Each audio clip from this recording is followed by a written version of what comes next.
तो आज हम बात करते हैं अपने इस क्लास में कि खाते बंद होने के बाद वर्ष के अंत में जब हमें ये पता चलता है कि कोई चीज़ मिसिंग है, कोई चीज़ हम भूल चुके हैं, उसको एडजस्ट करना या उसको लिखना, रिकॉर्ड करना, तो हम अब उसे क्या करेंगे, एडजस्ट करेंगे। तो उसके लिए हमें कुछ एंट्री करनी होती है या अकाउंट बनाना होता है। तो उससे रिलेटेड हमारा ये क्वेश्चन है, समायोजन से संबंधित, एडजस्टमेंट से संबंधित, कि एक्स और वाई पार्टनर है इन अ फर्म और इनका जो प्रॉफिट शेयरिंग रेशियो है वो 1:1 है। और इस कंडीशन में हमें ये दे रखा है कि उनकी कैपिटल है 2 लाख और 3 लाख और उस पर आईओसी यानी कि इंटरेस्ट ऑन कैपिटल की जो रेट है 10% पर एनम है। लेकिन हम आईओसी लगाना ही क्या भूल गए थे, यानी कि पूंजी पर ब्याज की राशि को लिखना भूल गए थे। तो अब हम उसको सुधार के लिए एंट्री करेंगे, तो उसी को हम बोलते हैं समायोजन, है ना। और ये समायोजन दो तरीके से होता है। एक profit and loss account, profit and loss adjustment account open करके, by the P&L adjustment account open, और by a single entry means एकल प्रविष्टि के द्वारा इसका समायोजन कर सकते हैं। तो हम पहले जब बात करेंगे प्रॉफिट एंड लॉस अकाउंट खोलकर, तब हम ये देखते हैं कि जब profit and loss adjustment account खोलकर के अगर इसका समायोजन करना है तो हमें क्या करना होगा। जैसे कि कोई ब्याज अगर हमें देना है तो ब्याज के लिए हम क्या करेंगे, ब्याज के लिए इसको देना है तो जिसको देना है उस कैपिटल को सीआर कर देंगे, पार्टनर्स कैपिटल अकाउंट, और डीआर किसको कर देंगे, profit and loss adjustment account को, profit and loss adjustment account को डीआर कर देंगे। जैसे कि यहाँ दो पार्टनर हैं तो हम यहाँ क्या करेंगे, यहाँ पर 2x कैपिटल और 2y कैपिटल कर देंगे। यह अमाउंट कितना आएगा, तो देखो एक्स कैपिटल पर ब्याज कितना बनता है, 2 लाख का 10% कितना हो जाएगा आपके पास, 2 लाख का 10% 20,000, सॉरी 2 लाख का 10% 20,000 और 3 लाख का 10% 30,000। तो टोटल यहाँ आपके पास कितना आ जाएंगे, 50,000 रुपये। ये एक एंट्री हो जाएगी। फिर दूसरी, अगर सपोज करो यहाँ इंटरेस्ट ऑन कैपिटल के साथ साथ इंटरेस्ट ऑन ड्राइंग भी होती और वो आपको एक्स की कितने रुपए दे रखे हैं, 15,000, और वाई के कितने दे रखे हैं, 12,000, तब आप क्या करते, ये वाली एंट्री के लिए, जैसे इंटरेस्ट ऑन कैपिटल में हमने P&L एडजस्टमेंट को डीआर किया है तो आईओडी के लिए उनको सीआर कर देंगे, और दोनों जो पार्टनर है एक्स कैपिटल अकाउंट डीआर हो जाएगा, वाइस कैपिटल अकाउंट डीआर हो जाएगा, और 2 हम कर देंगे profit and loss adjustment account. Amount कितना आ जाएगा, तो देखो इसका एक्स का तो दे रखा है 15,000 और वाई का दे रखा है 12,000, टोटल लगा देंगे तो क्या हो जाएगा, 27,000। अभी भी ये कंप्लीट नहीं हुआ है, अभी भी ये कंप्लीट नहीं हुआ है। अभी इसके बाद इन दोनों को देखो, profit and loss adjustment account का देखो डीआर बैलेंस कितना आ रहा है, 50,000, सीआर बैलेंस कितना आ रहा है, 27,000, यानी कि अभी भी 23,000 का बैलेंस, अभी भी 23,000 का बैलेंस क्या है, डीआर में है। तो अब इसको प्रॉपर सेट करने के लिए, सेटअप करने के लिए हम 23,000 से इसको सीआर कर देंगे। तो ध्यान देना, इसके लिए अपन क्या करेंगे, इसकी जो एंट्री बनेगी वो कुछ यूँ बनेगी, x capital account DR, vice capital account DR,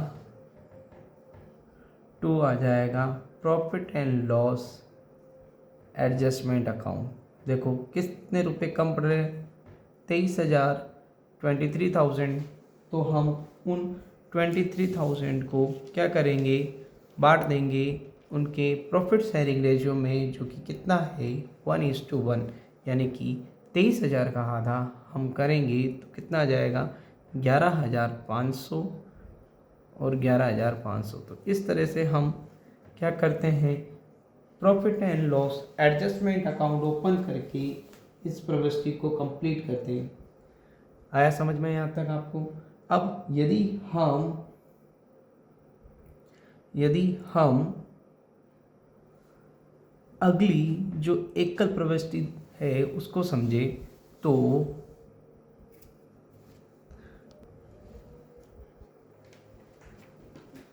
अब हम बात करते हैं बाई सिंगल एंट्री, एकल प्रविष्टि द्वारा। तो इसके लिए हमें एक स्टेटमेंट बनाना होगा। स्टेटमेंट कुछ ये इस तरह का बनेगा। यहाँ हमें एक जितने पार्टनर हैं उतने के अकॉर्डिंग अपन को यहाँ देखना। आप एक अपने पास 2 पार्टनर है, तो पार्टनर के अकॉर्डिंग अपन क्या करेंगे, कॉलम बना लेंगे। जितने पार्टनर है उतने कॉलम बनाने के बाद आपको एक कॉलम और बनाना है। वो कॉलम आपके फर्म का होगा। किसका कॉलम होगा? वो फर्म का कॉलम होगा। ध्यान देना, जो पार्टनर में करेंगे उसका अपोजिट आपको क्या करना है, फर्म में करना है। यहाँ पार्टनर कौन है? एक्स और वाई है। इसका ये डी आर साइड है, ये सी आर साइड है। ये डी आर साइड है, ये सी आर साइड है। ये डी आर है और ये सी आर है। बस हमें कुछ नहीं करना, हमें तो बस यहाँ पर जो चीज़ होनी है या नहीं हुई है वो देखते हैं। तो देखो हुई क्या थी, अभी तक अपन ने कुछ नहीं किया। यहाँ हम ये भूल गए थे। क्या भूल गए थे? इंटरेस्ट ऑन कैपिटल भूल गए। तो उसके बारे में लिखो, इंटरेस्ट ऑन कैपिटल एक्स को अपन क्या करते, सी आर करते। तो सी आर साइड में लिखो। कितना लिखेंगे? 20,000 का 10% कितना, 2 लाख का 10% कितना, 20,000। वाई का भी कितना, 30,000। तो इन दोनों को जोड़ेंगे तो फॉर्म में कितना हो जाएगा, डी आर हो जाएगा। डी आर लिख दिया, 50,000 से। दूसरी चीज़ इसमें आ जाएगा इंटरेस्ट ऑन ड्राइंग। अगर हम इंटरेस्ट ऑन ड्राइंग की बात करें तो इंटरेस्ट ऑन ड्राइंग, देखो ये तो होना था क्रेडिट और ये होना है डेबिट। तो देखो डेबिट कौन होगा, यहाँ पर एक्स होगा। कितने रुपए से? 15,000 से। और वाई कौन कितने से होगा? 12,000 से। और टोटल फॉर्म में सी आर हो जाएगा, कितना हो जाएगा? 27,000। अब हम क्या करेंगे, फर्म वाले की टोटल लगाएंगे, ना कि पार्टनर की। दोनों की टोटल लगाई तो देखो किधर ज़्यादा आ रहा है आपके पास, डी आर का ज़्यादा आ रहा है तो सी आर में कम आ रहा है। पहले तो इधर टोटल लगा लो, 50,000 और 27,000। तो इधर कम आ रहा है तो इस साइड में आप कितने रुपए लिखोगे, जितना कम आ रहा है। ये कम आ रहा है इसका मतलब सी आर साइड कम आ रही है, डी आर ज़्यादा आ रहा है, यानी कि आपके खर्चे ज़्यादा हो गए। तो इसको आप क्या करोगे, इसको ये लॉस कहलाएगा और इसको डिस्ट्रीब्यूट कर दोगे इन प्रॉफिट शेयरिंग रेशियो में। तो प्रॉफिट शेयरिंग रेशियो मैंने बताया था कितना है, 1:1 है। तो इसलिए इसको 23,000 को इनमें बांटोगे। ये सी आर है तो इधर डी आर लिखोगे, इधर कुछ नहीं आएगा। कितना? 11,500। कितना जाएगा? 11,500। अब टोटल लगा दो सब में। तो देखो फर्म की टोटल तो 50,000 तक आ गई। अब हम बात करें वाई की, सी आर की टोटल तो 30,000 है और डी आर की टोटल कितनी है, 12-11 कितने होते हैं, 23,500। और इधर हम देखते हैं इसकी 20,000 और ये 15-11 26,500। अब जिसकी ज़्यादा है वो देखो आप कितना है, ये वाला ज़्यादा आ रहा है। इसका डी आर बैलेंस कितने से ज़्यादा आ रहा है, 6,500 से। और इधर इसका सी आर बैलेंस कितना से आ रहा है, देखो आप इन दोनों की टोटल आपने लगाई तो उसके अकॉर्डिंग कितना आ रहा है, 6,500 रुपये। किधर के ज़्यादा आ रहे हैं, सी आर साइड के।